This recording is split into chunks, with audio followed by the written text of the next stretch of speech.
नमस्कार, capital TV देख रहे हैं आप। मैं हूं आपके साथ पूजा। मोदी सरकार ने ऐलान कर दिया है कि 1 अक्टूबर 2026 से भारत में जातीय जनगणना शुरू होगी। ये जनगणना 2 चरणों में होगी। पहले पहाड़ी राज्यों में जैसे जम्मू कश्मीर, लद्दाख, उत्तराखंड और हिमाचल प्रदेश, और फिर 2027 से मैदानी इलाकों में।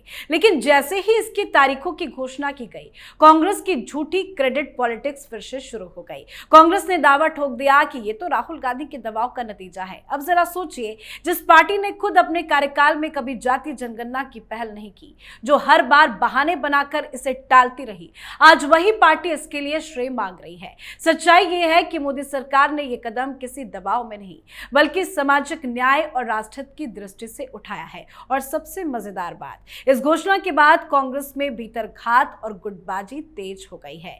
एक और राहुल गांधी इसका क्रेडिट ले रहे हैं, तो दूसरी ओर पार्टी के पुराने नेता जो इसे संवेदनशील मुद्दा मानते हैं, इसकी टाइमिंग और मंशा पर सवाल उठाने लगे हैं। यानी जातीय जनगणना ने कांग्रेस के भीतर की जातिगत दरारें भी उजागर कर दी है। तो आज सरकार के इस फैसले से कैसे कांग्रेस में दरार आ गई है, इसे समझेंगे।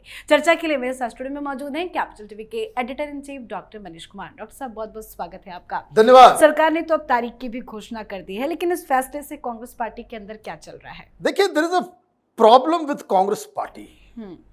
राहुल गांधी के भेजे में ये बात समझ में नहीं आ रही है कि 11 साल से प्रधानमंत्री मोदी जो शासन कर रहे हैं, उसका एक फंडामेंटल ट्रेट है, और वो फंडामेंटल क्वालिटी क्या है उस फैसले का कि प्रधानमंत्री मोदी बिना किसी लार्जर स्ट्रेटजी के कोई फैसला नहीं लेते। ये छोटी सी बात समझ में नहीं आती कांग्रेस पार्टी को कि प्रधानमंत्री मोदी बिना किसी स्ट्रेटजी के कोई भी बड़ा फैसला नहीं लेते। वो कांग्रेस पार्टी और विपक्ष के लिए एक जाल होता है। राहुल गांधी उस जाल में फंस जाते हैं और उसके बाद कहते हैं बल्ले बल्ले।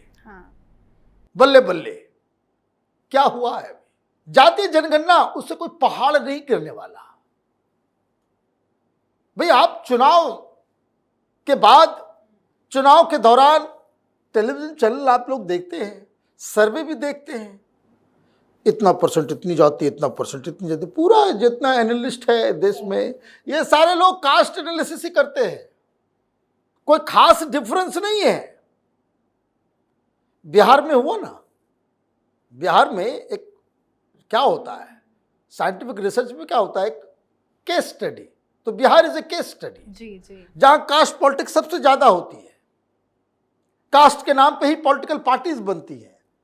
कोई कुर्मी की अलग पार्टी जेडीयू, यादवों की अलग पार्टी, तो मांझी की अलग पार्टी, तो मल्ला लोगों की अलग पार्टी, है ना, कुशवाहा की अलग पार्टी। ये तो कास्ट के ऊपर ही पूरा चलता है। भाई, आपने वहां पे कास्ट सेंसस किया, क्या डिफरेंस है? कोई हमारे नॉलेज में, हमारे जानकारी में कोई इसमें बढ़ोतरी तो नहीं हुआ। बस वही है, थोड़ा सा ऊपर नीचे, थोड़ा सा इधर उधर। कोई फंडामेंटल चेंज बहुत बड़ा नहीं आने वाला है।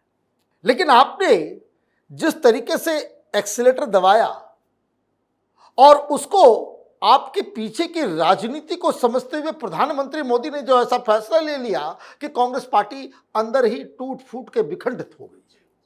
अब मैं बता रहा हूं कैसे। ये कास्ट पॉलिटिक्स, ये लोग कहते हैं, बीजेपी के लोगों को आप सुनते होंगे, बहुत सारे एनालिस्ट को भी सुनते होंगे कि राहुल गांधी को क्या हो गया है, कि तो नेहरू रिजर्वेशन के खिलाफ थे, इंदिरा गांधी, उसका तो नारा ही था जात पे ना बात पे, है ना, मोहर लगाओ हाथ पे, है ना, ऐसे इस तरह का कास्ट के खिलाफ। राजीव गांधी भी कास्ट के खिलाफ।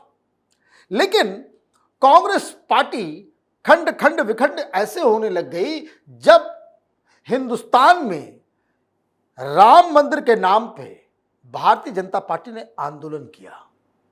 तो वैसे ही वीपी सिंह ने इसका एक काट निकाला कि जब ये वीपी सिंह वगैरह जैसे लोग जो है ना, नाम के हिंदू थे, पता नहीं किनका धर्म क्या था, ये सब विधर्मी लोग, इन लोगों ने क्या किया कि अरे ये सारे हिंदू इकट्ठा होंगे तो किस चीज से तोड़ा जा सकता है, जाति के नाम पे मंडल कमीशन को उठा ले आए।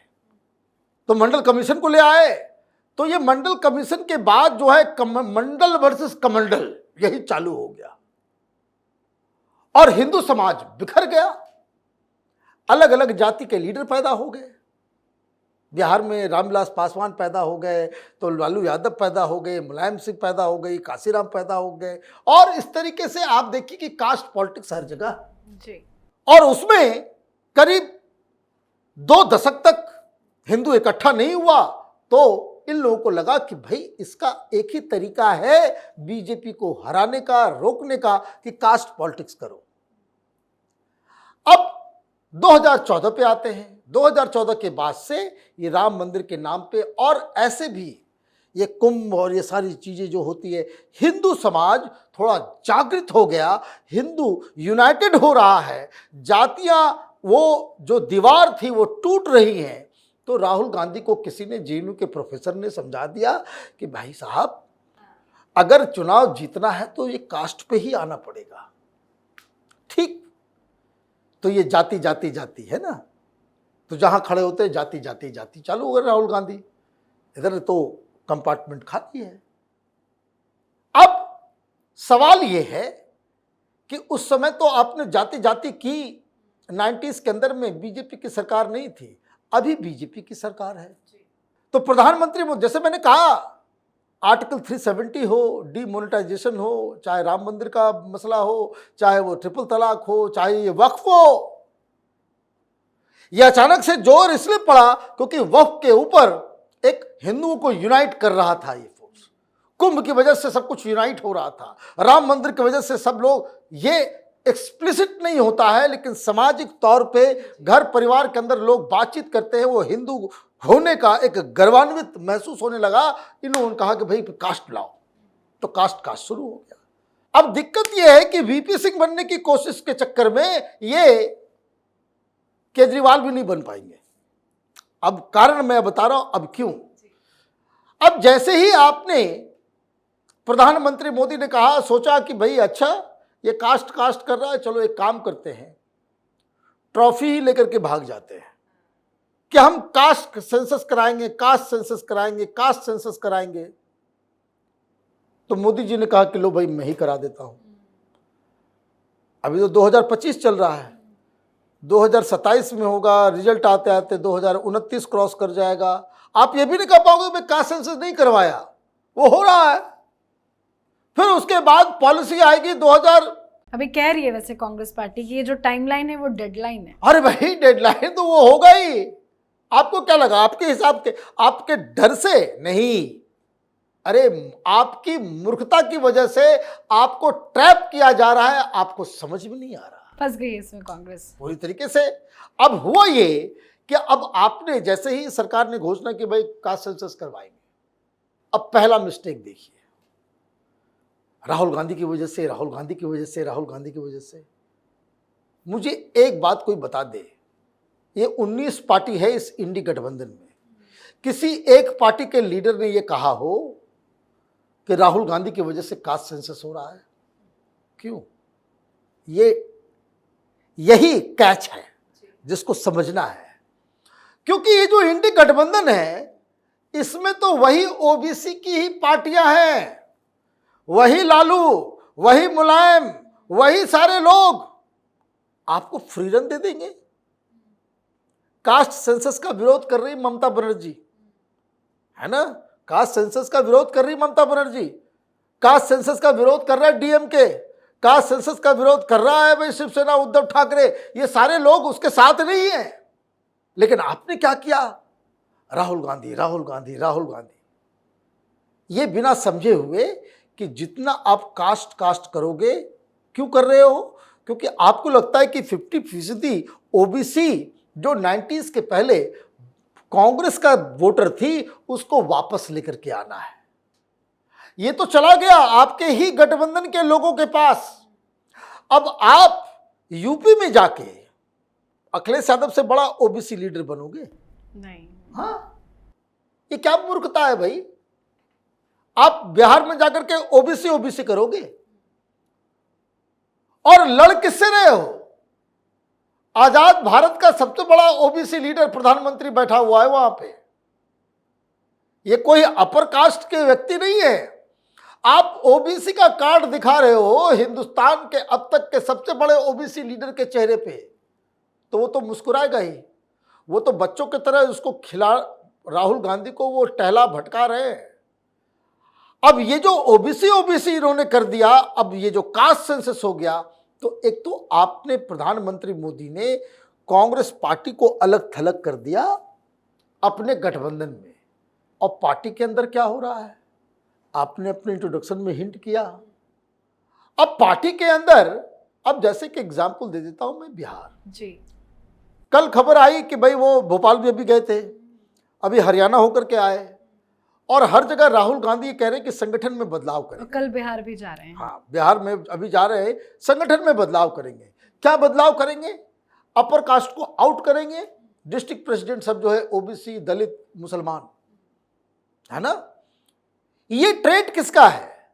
ये ज्यादा आप करोगे तो आप देखिए कि कोई भी रैली राहुल गांधी किए, ये जो यात्रा बिहार में किया, तेजस्वी यादव आए? नहीं आए। ये कन्हैया घूम घूम के करता रहा, तेजस्वी यादव आए? नहीं आए। आपसे मुलाकात हुई क्या कि आपने एक दलित को वहां पे बना दिया बिहार का अध्यक्ष? उससे तेजस्वी यादव की कोई फॉर्मल मीटिंग हुई क्या? आप उस जोन में जाकर के लड़ाई लड़ रहे हो जहां बीजेपी है ही नहीं। आपकी पहली लड़ाई, आपकी रणनीति उस तरीके से हो गई है कि आप अपने सहयोगियों से ही लड़ना शुरू कर दिए। इस वजह से क्या हो रहा है कि पार्टी के अंदर जो अपर कास्ट के लोग हैं, आप यूपीए सरकार निकालिए और जरा मंत्रियों का नाम पढ़िए, कितने ओबीसी थे? हाँ, कितने ओबीसी थे? जवाब बताएंगे, शर्म आ जाएगी इन लोगों को। कितने दलित थे? कितने जो टॉप लेवल के जो मंत्री थे वो सब तो अपर कास्ट से आते हैं, वो सारे लोग तो अपर कास्ट से आते हैं। मुसलमानों में भी जो आप जिसको बनाते थे वो भी पसमानदा मुसलमान नहीं है, अपर कास्ट मुसलमान होता है। तो आपने क्या किया? प्रधानमंत्री मोदी ने क्या किया कि भाई आपने सुगुफा छोड़ दिया, आप अपने आप को ओबीसी बनाने में लग गए। तो एक तो पूरी तरीके से आप गठबंधन में अलूफ हो गए, किसी ने आपको बधाई तक नहीं दी, और पार्टी के अंदर जो अपर कास्ट का नेतृत्व था, जो हर जगह, चाहे वो महाराष्ट्र हो, चाहे वो हरियाणा हो, चाहे वो दिल्ली हो, चाहे वो बिहार हो, चाहे वो यूपी हो, चाहे वो मध्य प्रदेश हो, गुजरात हो, यहां अब सफोकेशन होने लग गया है कांग्रेस के वो लोग जो अभी तक कांग्रेस के अंदर थे।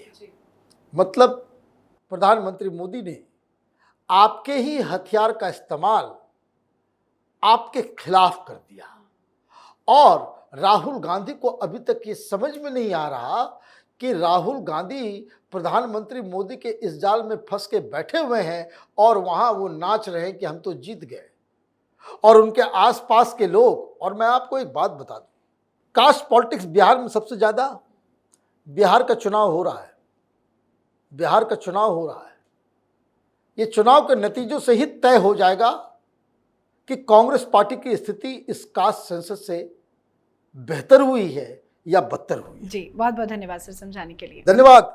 तो कांग्रेस अब ना इधर की रही है ना उधर की, नेतृत्व भ्रमित, रणनीति अस्थिर और संगठन में फूट साफ साफ झलक रहा है। जबकि दूसरी तरफ मोदी सरकार ने न केवल साहसिक फैसला लिया है बल्कि विकास और न्याय को आंकड़ों की बुनियाद पर लाने का रोड मैप भी तैयार कर लिया है। कांग्रेस तो इस मुद्दे पर भी क्रेडिट की राजनीति कर रही है, लेकिन जनता देख रही है कि काम किसने किया और सिर्फ बोल कौन रहा है। तो आपकी क्या कुछ राय है, कमेंट करके लिखिएगा। देखते रहिए कैपिटल टीवी। नमस्कार।